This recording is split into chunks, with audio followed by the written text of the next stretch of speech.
बिस्मिल्लाहिर्रहमानिर्रहीम। Dear students, प्यारे बच्चों, मैं आपका अंग्रेज़ी का सर डोलिना पब्लिक सेकेंडरी स्कूल से आपसे मुखातिब हूँ और छठी जमात को क्लास 6 को इंग्लिश ग्रामर से मुताल्लिक़ पढ़ाने जा रहा हूँ। तो मेरे प्यारे बच्चों, आप इसको बहुत गौर से और तवज्जो से सुने और देखें भी और समझने की कोशिश करें। पिछले क्लासेस में बहुत कुछ पढ़ कर के आए होंगे, लेकिन यहाँ पहली चीज़ जो आपको बताई जा रही है वो है पार्ट्स ऑफ स्पीच।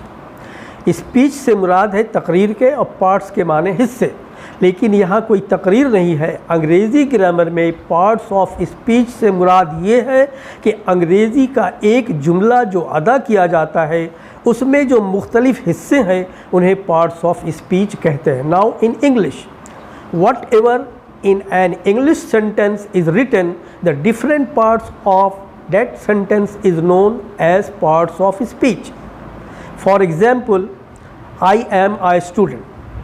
वक्ती तौर पर आप समझ लें, मिसाल के तौर पर कि मैं एक तालिब इल्म हूँ। ये इसके जो मुख्तलिफ़ हिस्से हैं इसे ही पार्ट्स ऑफ स्पीच कहा जाता है।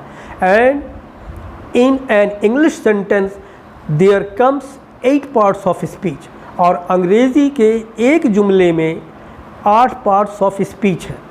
एक गुफ्तगू आपको और बताऊंगा, आप परेशान होंगे, जो अभी आपको मुकम्मल तौर पे नहीं पढ़ाई जा रही है।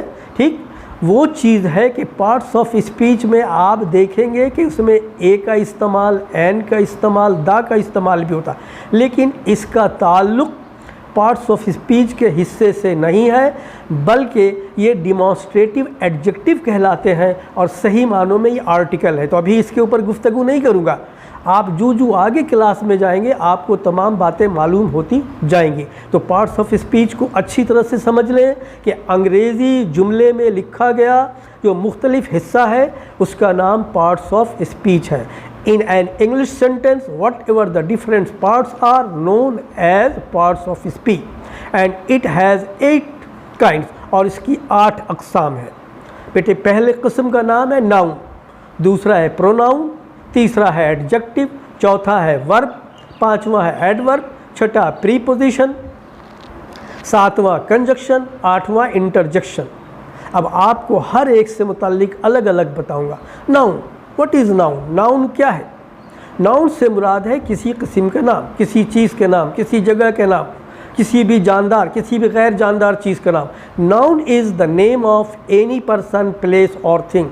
और मेरा ख्याल है मेरे बेटो, आप ये तीसरी चौथी जमात से पढ़ते आए होंगे और अज़बर होगी, गेट बाय हार्ट होगी, आपको ज़बानी याद होगी, लेकिन आपने पढ़ना है, इसको याद रखना है। जब तक तालिब इल्म है वो नहीं, बल्कि जब तक आप मरते नहीं हैं, अगर पढ़े लिखे तो इसको याद रखना है। पढ़ा लिखा ये होता है। ओके, तो noun is the name of any place, person और थिंग। नाउन से मुराद इस्म है जो किसी चीज़, शख्स या जगह के नाम को कहते हैं। फॉर एग्ज़ाम्पल कराची शहर का नाम है, फॉर एग्ज़ाम्पल आदमी का नाम है अज़हर, आदमी का नाम है चेयर, टेबल, जानदार बेजानदार चीज़ों का नाम है बर्ड, जानदार चीज़ों के नाम है। इस तरह से ये नाउन है। अब नाउन के बाद हम आते हैं प्रोनाउन। प्रोनाउन को उर्दू में ज़मीर कहते हैं। अक्सर सुना होगा आप बच्चे हैं किसका ज़मीर मर गया, वो ज़मीर नहीं है, उस ज़मीर का मुर्दा होना नहीं। ज़मीर से मुराद ये है कि अगर नाउन की जगह पर कुछ लफ्ज़ इस्तेमाल किया जाए बजाय बार बार नाउन इस्तेमाल करने के, तो नाउन की जगह पर जो अल्फाज इस्तेमाल किए जाते हैं उसका नाम प्रोनाउन है, उसे ज़मीर कहते हैं। यानी नाउन के बदले जो इस्तेमाल किया जाए। अगर हम बहुत वास्ट बताने जाएँ तो फिर आपके लिए मुश्किल हो जाएगी कि फर्स्ट पर्सन सिंगुलर नंबर से लेकर के थर्ड पर्सन प्लूरल नंबर तक क्या क्या प्रोनाउन इस्तेमाल होते हैं। अभी लेट इट गो, इसको जाने दें। जब आप 8 में पहुँचेंगे, 9 में पहुँचेंगे तो आपको ये तमाम बातें बताई जाएंगी। अभी आप ये समझ लें कि अगर किसी का नाम शकील है, कहा गया शकील स्कूल जाता है, शकील किताब पढ़ता है, शकील खाना खाता है, तो बजाय बार बार शकील को इस्तेमाल करने के उसकी जगह वो इस्तेमाल कर लिया, तो ये प्रोनाउन है। यानी किसी नाउन के बदले में किसी वर्ड को इस्तेमाल किया जाए उसको हम प्रोनाउन कहते हैं। ही है, शी है, इट है, मी है, माई है, वी है, हर है, अस है, ये तमाम प्रोनाउन के तौर पर इस्तेमाल किए जाते हैं। लेकिन फर्स्ट पर्सन सिंगुलर नंबर में प्रोनाउन क्या है, फर्स्ट पर्सन प्लूरल नंबर में प्रोनाउन क्या है, सेकंड पर्सन सिंगुलर नंबर में बहुत कम टीचर्स हैं जो बताते हैं, मोस्टली नहीं बताते। सेकंड पर्सन सिंगुलर नंबर में जो प्रोनाउन है बेटे, उसको हम लोग प्रोज में, नसर में बिल्कुल इस्तेमाल नहीं करते, ये सिर्फ पोइट्री में इस्तेमाल होते। लेकिन आपको एक चीज़ बता दें, अगर आपके अंदर बहुत इंटीमेसी है, बहुत ज़्यादा दोस्ती है, बहुत ज़्यादा दोस्ती है, तो फिर आपका जा मैं नहीं करता तू कर, ये जो लफ्ज़ तू है इसको भी इस्तेमाल करते हैं, ये सेकंड पर्सन प्रोनाउन है। लेकिन जब आप पर्शियन लैंग्वेज में जाएंगे तो वहाँ तू का इस्तेमाल है, वहाँ है, हमारे यहाँ उर्दू में नहीं है। इंग्लिश में इसी तरह से दाई है, दाइन है, डॉट है, दाई सेल्फ है, दाइन सेल्फ है, डॉट सेल्फ है, ये तमाम second person singular number pronouns है जिसका इस्तेमाल नहीं है और बहुत कम टीचर्स बताते हैं। यहाँ आपको जो वीडियो जाएगी उसमें भी ये चीज़ लिखी हुई नहीं है, ये सिर्फ आपको एडवांस में बताया है ताकि अगर आप शौक़ रखते हैं तो आप सीखेंगे। तो ये प्रोनाउन से मुराद ये है, pronoun denotes those words which are used in place of noun. For example, he, she, him, his, etc. Now we come to the verb. What is verb? Verb means action. Action means amal में लाना. Verb denotes any kind of work is performed. कोई ऐसा काम जो अंजाम दिया जाता है या कोई ऐसा एक्शन जो अमल में आता है जिसके ज़रिए कोई काम होता है। उर्दू में बेटे बहुत अच्छी बात है, उर्दू में इसकी गर्दान है, दो चीज़ को छोड़ के नाना और मना, अगर आखिर में ना है तो उर्दू में ये वर्ब है, करना, खाना, जीना, पीना, मरना। लेकिन अंग्रेज़ी में बेटे इससे कोई चीज़ नहीं, लेकिन उर्दू में याद रखना, नाना, नाना वर्ब नहीं है, ना ना नाउन है, मना एडजेक्टिव है। लेकिन दोनों में ना कहे कि सर आपने तो ना बताया था तो ये तो वर्ब हो गया, नो। वर्ब की गर्दान उर्दू में खाना, पीना, जीना, पढ़ना, लिखना, उठना, बैठना, मरना, आखिर में ना है। लेकिन in English there is not such thing, अंग्रेज़ी में कोई ऐसी चीज़ नहीं है कि जिससे आप समझ पाएँ कि ये वर्ब है।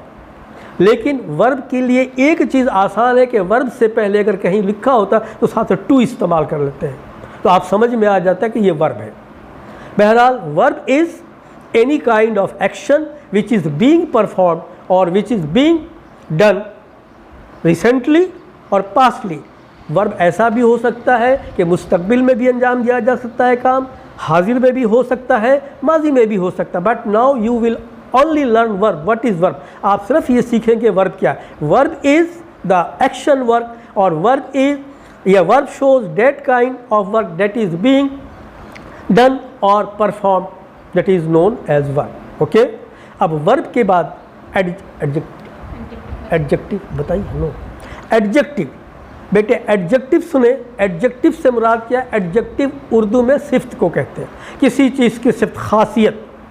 अब एडजेक्टिव की भी कई अक़साम है, अभी आपको एडजेक्टिव की अक़साम नहीं पढ़ा रहा हूँ, सिर्फ आपको एडजेक्टिव की तारीफ बता रहा हूँ। What is adjective? Adjective is a word which qualifies any noun और प्रोनाउन। एडजेक्टिव वो लफ्ज़ है जो किसी इस्म की या किसी ज़मीर की खासियत को ज़ाहिर करता है, ठीक। लेकिन एडजेक्टिव की अक़साम भी चलते हुए सुन लें।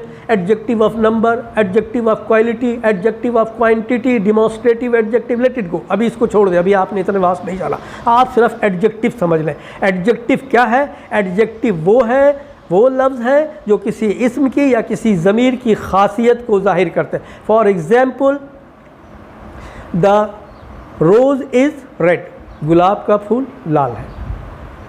She is a pretty girl, वो एक प्यारी बच्ची है, लड़की है। तो ये प्रेटी है, ठीक। तो ये किसी कलर को आ गया, किसी खासियत को जाहिर करता है, that is known as adjective. Clear? अच्छा जी, अब आपको आते हैं एडवर्ब की तरफ। What is adverb?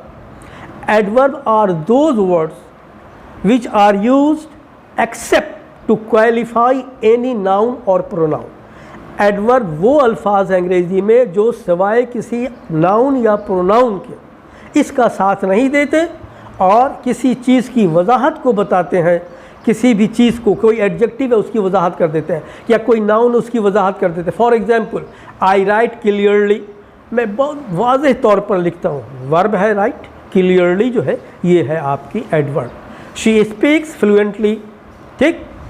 तो इस तरीके से जब आता है वो गुफ्तगू जब करती है फर गुफ्तगू करती है, रुकती नहीं है, झिझकती नहीं है, तो इस टाइप की जो चीज़ है इसका नाम एडवर्ब है।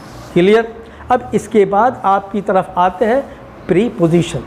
प्रीपोजिशन पहले समझ ले, माने प्री माने पहले, पोजीशन माने हालत, हालत से पहले नहीं।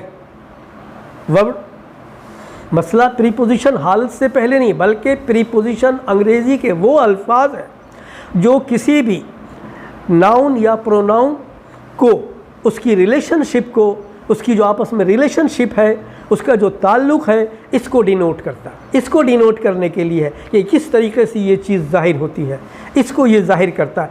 अगर नहीं इस्तेमाल करेंगे, वो मुख्तलिफ़ मखसूस अल्फाज हैं कि अगर उसको जुमले में इस्तेमाल नहीं करेंगे तो वो नाउन में या किसी भी प्रोनाउन में, या हो सकता है किसी भी वर्ब में, वो रिलेशनशिप कायम न कर सके, वो उससे ताल्लुक़ कायम न कर सके, या उसमें माने पैदा ना हो सके। यानी आप ये कह सकते हैं कि प्रीपोजिशन वो मखसूस अल्फाज हैं जो जुमले में रब्त पैदा करने के लिए, जो जुमले को बामायने करने के लिए इस्तेमाल में लाते हैं, ख़्वाह उसका ताल्लुक़ नाउन से हो, प्रोनाउन के साथ हो, वर्ब के साथ हो। मिसाल के तौर पर अगर कहा आई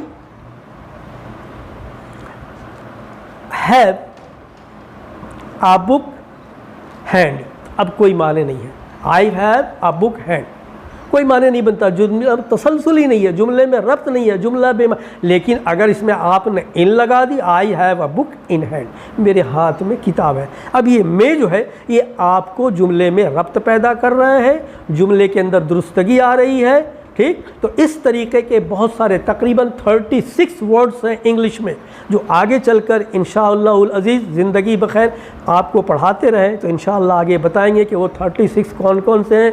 और फिर प्रीपोजिशन फिल करने का कोई तरीक़ा नहीं है मेरे बच्चों, फिर इसके अक़साम क्या है, किस तरीके से होते हैं। अभी सिर्फ आप ये समझें कि प्रीपोजिशन है क्या चीज़। प्रीपोजिशन अंग्रेज़ी के वो मखसूस अल्फाज हैं जो जुमले में रब्त पैदा करने के लिए, ठीक है, जुमले में ताल्लुक़ पैदा करने के लिए, रिलेशनशिप के लिए इस्तेमाल किया जाता है। और थोड़े से आपको एग्जांपल दे देते हैं, इन है, ऑन है, एट है, बिफोर है,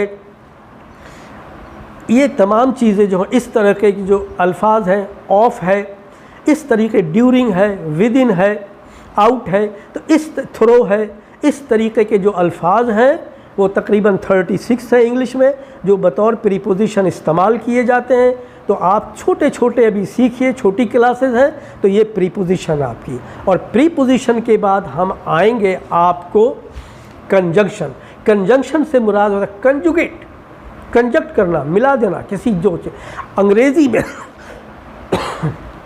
अंग्रेज़ी में जुमलों को आपस में मिलाने के लिए या अल्फाज को आपस में मिलाने के लिए वो मखसूस अल्फाज हैं जिनको इस्तेमाल किया जाता है, जो जुमले को कंजुगेट कर देते हैं, जो जुमले को मिला देते हैं, that is known as conjugation. हम उसे कंजुगेशन कहते हैं। जैसे बट है, टू है, TOO, एंड है, तो इस तरीके की चीज़ें हम, और बहुत सारे डिमॉन्स्ट्रेटिव में भी आते हैं, विच है, डेट है, ये तमाम वो अल्फाज हैं जो जुमले को आपस में मिला देते। For example, he was captain last year, वो गुज़िश्ता साल कप्तान था, एक जुमला। अब दोनों जुमले, दूसरे जुमले को he is not captain this year, but लगा दिया, he was captain last year but not this year, एक जुमले को मिला दिया, एक जुमला बन गया, दो जुमले को बट लगाकर। वो गुज़िश्ता साल कप्तान था लेकिन इस साल नहीं है, या अगर इस साल है and captain this year, and भी लगा के बन गया, बट भी लगा के बन गया। यानी दो जुमले को आपस में कंजुगेट करने के लिए जो मखसूस अल्फाज इस्तेमाल करते हैं, that are known as conjugation. The words which are used to conjugate two sentences or words that is known as conjugation. Clear. Now we come to the interjection. Interjection क्या चीज़ है? Interjection are those words that modify the emotions and the feelings, जो लोगों के जज्बात और एहसासात का इजहार करते हैं। इंटरजेक्शन वो अल्फाज हैं जो लोगों के जज्बात या फीलिंग्स का, एहसासात का इजहार करते हैं। आह, ओह, आहा, ये तमाम के तमाम दुख का इजहार है। एलास, काश, ये जज्बात का इजहार है। और जज्बात का इजहार खुशी में भी है, हुर्रा, खुशी का इजहार है। Hurrah, we won the match, हमने मैच जीत लिया। तो हुर्रा है, आह है, ओ है, इलास है, आहा है, वाह वाह है, ये तमाम इमोशनल फीलिंग्स के वर्ड्स हैं। इस तरीके के जो अल्फाज जुमलों में इस्तेमाल किए जाते हैं, that are known as interjection. और बच्चे आज के मुताबिक आपके यहीं तक क्लोज़ है, फिर नेक्स्ट क्लास में मज़ीद आगे आपको बताएंगे इंशाअल्लाहुल अज़ीज़। तम्मत बिल खैर।